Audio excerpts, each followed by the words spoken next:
Welcome, everybody, to the Notorious OTB, brought to you by the Sports Gambling Podcast Network. And folks, as always, it's all good, baby. It was all a dream.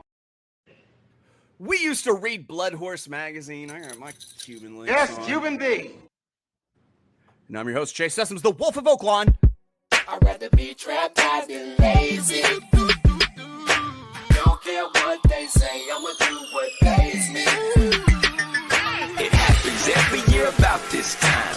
Weaklings act like they lost their mind. Alphas reclaim the neighborhood. Rob the sheep and all the wolves get good. Yes. Welcome to the show. Joining me, as always, you might know him as the Michelangelo of the Crying Michael Jordan. He's your favorite capper's favorite capper. Ladies and gentlemen, the benevolent time traveler, Barry, the sniper, Spears. Hey, don't rub on that. You block that. You understand? That's alpaca. That's $25,000 alpaca. You block that shit. Right. You don't rubble. Put the club soda on there. It's alpaca, baby. It's right, alpaca. right. You can't do that to the alpaca. No, you gotta blot it. Maybe even use some like rock salt or iodized salt on that stain. Barry, speaking of cleaning up stains, we tried to make it nice here at our breakfast nook because we have an AM guest. That's right, joining us. You might know us from, or might know her from her work with America's Day at the Races. Also, talking horses with Naira. Ladies and gentlemen, your friend of mine, Sara Elbadwi. Ladies, my Mercedes. What's up, Sarah? I mean, here at Saratoga, opening day, it doesn't get much better than hanging out in the backyard in the morning. So excited to be up and at 'em with you guys. Looks cold. I like it is. It does look chilly. Yeah. It's not supposed to be later. When you put on that rich person fleece, you know it's cold out You know, there. hell yeah. I'm trying to get like that. Well, But hey, we don't have a winter here, so I don't know what I'll do. Just flexing with his no winters. All right, guys, listen. It's time for us to do a little bit of horn tooting before we get into today's subject. That's right. We're going to be talking a little bit of winners. Barry got the job done yesterday with his long shot at Horseshoe, Indianapolis. We got bet down to what, 5-1? Still good square price. Yeah, paid $12. I thought we would get a little higher than that, but I guess people were onto it. Yeah, we got Vander Beatty popping off in the chat. What's up, Junior Got the Mafia? streak. Yeah, we're rolling. We're rolling. We didn't cash on our pick 3 on Monday, but we hit a couple of good winners in that quiz. Very nice. But done talk. Yeah, we're done talking about that though, sir. We're moving on. We're moving on because listen, we finally got racing at the Spa for Belmont Week, and Barry and I, as is tradition, have dug through the Saratoga card from the rooter to the tutor to find our best bets for Wednesday. The thing that's happening that's unlike anything before is, of course, that Sarah's joining us to give us her best bets. Also, we're talking, that's right, today, Saratoga, Wednesday, the 4th of June, year of our Lord, 2025, post time, 12:40 Eastern, 11:40 a.m. God's time, 9:40 a.m. Pacific time. Don't forget that first race is a hurdle race on the turf, and it's a New York bred showcase day. Yay. We love the state breds around here. I was state raised. You think I'm scared to catch a case? What's some bullshit? Sarah, these are your waters. What do you think of this Wednesday New York bred showcase day? You know, I like the small change made from last year where we have the showcase day to kick things off on a Wednesday, whereas we only had the 4 days of racing last year, and the New York Bred Showcase Day was on Sunday.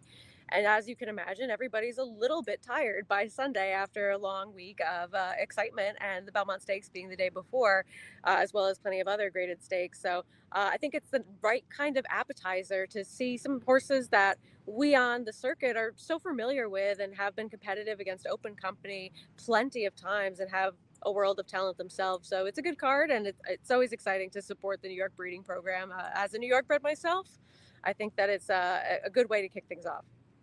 Always important to support your state's breeding programs, and also important to support a good cause. Guys, the Surebetties at Surebet Coffee sure would appreciate it if I mentioned to you that you should pick up a pick of their breakaway bolt. SurebetCoffee.com. Remember, $1 of every bag sold goes to equine aftercare, and it helps take Colombian dope farmers up out the game. It's time to fuck shit up with Surebet in your cup. All right. As you can see, I've got 2 takes. No, that Sarah, that only took me 2 takes. That's why they call me 2 takes Tyrone around here. Barry, you lead us off today. We got the past performances pulled up. We're looking at race 2 for your best bet. Couldn't sit on your hands very long at all, could you, Barry? No, we're trying to get it started real early after the steeplechase race. But there's no surprises in race 2. I'm going to do a $5 daily double, race 2 and the race 3. Really no surprises in race 2.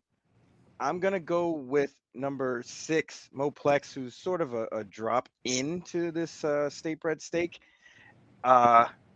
Seems to be a little bit better than these horses and might outclass them. So we're going to use that one. And we're also going to use number 1, Soon to Be King, who looks like really the only horse in the race that can pass other horses. A lot of these like to be forwardly placed. At least Soon to Be King has proven to be able to pass horses, and also has beaten Moplex before, namely on March 8th, 2025. So we're going to use those 2 to get out of this first leg. And that was the 7 furlong, $200,000 New York bred Mike Lee Stakes. He closes out in race 3, $90,000 New York bred maiden special weight, 5.5 furlongs on the turf. I know Daddy love him some turf sprint races for the chaos. How chaotic is this getting, Barry? Yeah, this one's going to get real chaotic.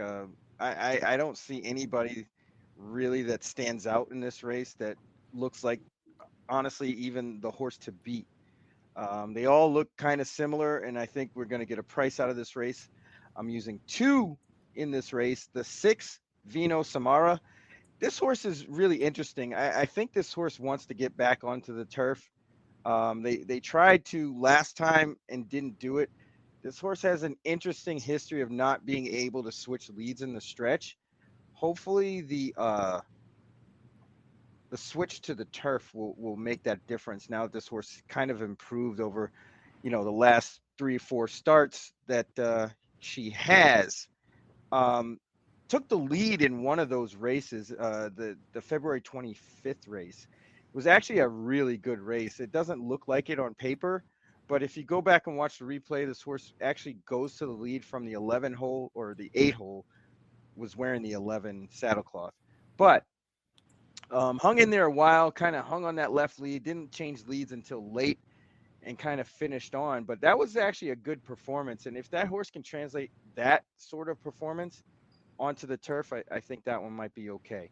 At a price too, 12-1 on the morning line. And then we're also going to use the 9 Jalamar, who would, in this situation, be my top pick. This is a half to Vetriano, who's a nice New York bred, quick, shows some speed.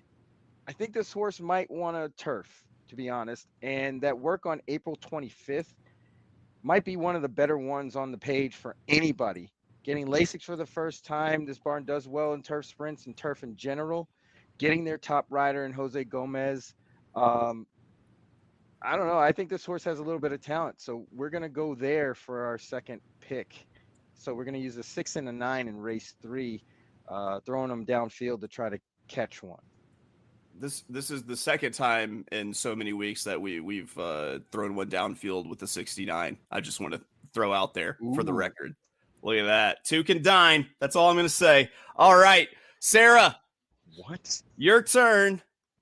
Your play also comes out of race 3. You and Barry are somewhat bumping heads. Not quite, but somewhat bumping heads. What do you say about your best bet for race 3? So I think this is one of the more interesting wide open races on the card where you can probably get a price. So I have no problems with Barry trying to find one. And I think that both of his options make some sense in here. This is a wide open event where you only have 4 horses in this field of 12, with the one also eligible, that have actually been in a turf sprint before. And one of them was in for a tag. The other 2, it was their first start. And so I wanted a horse that I've been waiting to get back to a turf sprint since last year. And that's the number 8, Lady Delilah, who has had a couple of starts since then, but they've come on the dirt or they've been going a route of ground. I like that this horse had the one race off of the bench from last year. It stayed in that off the turf race to have a little bit of that fitness going on. So coming in to this race with a race that's already faster on a surface that's probably not her preferred surface than her debut, I think that if she runs something like her second race, she's going to be right there. And I think that too, Marvelous Madison, the horse that finished first in that race, didn't come back and run well in the Miss Grillo, but also stretching out in distance. And that's a Chad Brown horse that has some pedigree. And I think that just overall, she's one that at a huge price, 15-1 on the line, for a horse that's actually done this before, when I only have 4 options of horses that have done this before, this is one that I definitely want to use. So I'm playing a $25 win bet on her, as well as an exacta key box with her as well. You know, the ALL word is such a dirty word in horse racing, but this is one of those places where I 100% condone the use of the all button. When you're playing a 15-1 that you think has a chance to get into first or second, you damn sure make sure that you use every other possible horse with it, because the payouts are going to be plenty good enough to cover that cost, I assure you. I like it, Sarah. I like it a lot. All right, real quick, guys. Before we hit the play you've all been waiting for, that's bullshit. Got to get a word in from our friends at Naira Bets, because, guys, don't forget the Belmont Stakes this Saturday at Saratoga. Sign up today. Use the promo code SGPN25 and get a $25 free bet, plus a $200 deposit match bonus, whether you're a seasoned bettor or just getting started. Naira Bets makes it easy to jump into the action. This exclusive offer is just for the Belmont Stakes, so don't wait. Join now and claim your free $25 Belmont bet today at nairabets.com/SGPN25. All right. I was a patient little boy. I waited until race 9. 8.5 furlongs, $200,000 New York bred, the Mount Vernon Stakes on the inner turf. And I'm going to be playing a $10 win on number 2, Spinning Colors at 8-1. And then I'm going to play a $5 exacta 2 with the 1-5-10. Barry, what is it that people make fun of me for all the time? You're short? Well, that too, but also that I think that every sprint race is going to break down. But Barry, what's the real shameful shit that I do? The opposite. It's the opposite. I think that every turf route is going to be wired, and that's exactly what I'm doing, because Daddy loves inwardly drawn low and early speed on the hedge on the inner turf course. I thought that there was one horse that should control this thing all the way around. I'm going to try to capitalize with not only a win bet, but by keying also in an exacta. I'm going with the number 2, Spinning Colors, 8-1. I'll gladly accept Johnny V at 8-1, sitting chilly on the rail, controlling the pace in the spot. And Spinning Colors is very much a horse for course that has won 2 of the 3 starts at the Spa.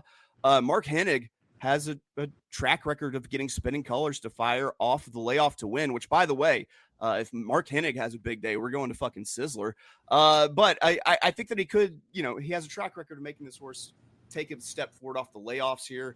And I think he's going to be awful hard to catch in the front of the pace. And this is the kind of horse I would try to get cute and single, but instead I'm going to get cute and key on top over 3 horses. The 1, Silver Skillet, the 5, Midnight Concerto, and the number 10, What Love Looks Like, who I think probably sit in the first run position or kind of save ground on the rail mid-pack, just a cup underneath for the exact underneath Spinning Colors. So that's my play. A $10 win on the 2, Spinning Colors, a $5 exacta 2 with the 1-5-10. Barry, how do you feel about wrapping up picks? I feel like it's a must. Is mandatory. Barry, go ahead. All right, so we're going to take a shot with my daily double starting race 2, $5 daily double, the 1-6 with 6-9, $20 to the hoop. Let's go get it. $20 will make you holler. He's got 5 on it, and then a 69 joke. All in that one graphic. There we go. I'm skipping Sarah. Sarah, you're next. Go ahead. Oh. was gonna say, I knew that you made something real cool and slightly inappropriate, but funny to me. I got That's usually how win they money. go. Yeah. Exactly. That's all you need. It's funny to me, and that's what matters. Funny to me. $10 to win on the number 8, Lady Delilah. I'll probably play a little bit more, honestly, but for the purposes of the show. And then a dollar exacta key box, 8 with all. If you have a 15 to 1 and she wins or finishes second, I don't want to miss out on that exacta money. There you go. She's got you in for $32 on her best bets. And here we go. My best bet for the day, race 9, $10 win on the number 2 Spinning Colors with Johnny V up for Mark Hennig, 10 to 1 on the morning line. And we're going to be playing a $5 exacta 2 with the 1-5-10. That puts me in for 25 total. Barry's in for 20 total. Sarah's in for 32 total. We're in. We're all in. We're ready to go. Sarah, what do you got going on this week? It's got to be an exciting one for you. Yeah, I mean, last year, it was something that's been said over and over again by anyone that was here, is just the amount of energy and the feeling of electricity that was really prevalent beyond the whole set, the whole crowd, everyone really being here for Belmont Stakes at Saratoga for the first time. And I kind of expect the same for this week. We have one extra day of racing, plenty of coverage. I will be on Friday early, Saturday midday, Sunday early. But we have the whole crew coming in, even some people that used to be on that haven't been on in a while, some people that are on occasionally. So plenty of guest stars available. There we go. That's what I'm talking about. Well, guys, we will be back tomorrow, of course, talking more Belmont meet at Saratoga. We got our boy Ken Rudolph joining us tomorrow, 2 p.m. Eastern, 1 p.m. God's time. We're going to be talking about the Saratoga Friday card with a $100 budget. And then, of course, Mr. Naira Betts, Matthew DeSantis, is going to be joining us on Friday, 11 a.m. Eastern, 10 a.m. Central, or God's time, as I like to call it, talking about the Belmont Stakes Day with a $100 budget. So check those out. We will be around. I don't know what else to say other than we love you. Bye-bye. I'm going to make kissy noises until I find the sound drop that I want to end on. Can I make my phone call? Do I have rights? Can I make my phone call? Who you gonna call? Huh? Who you gonna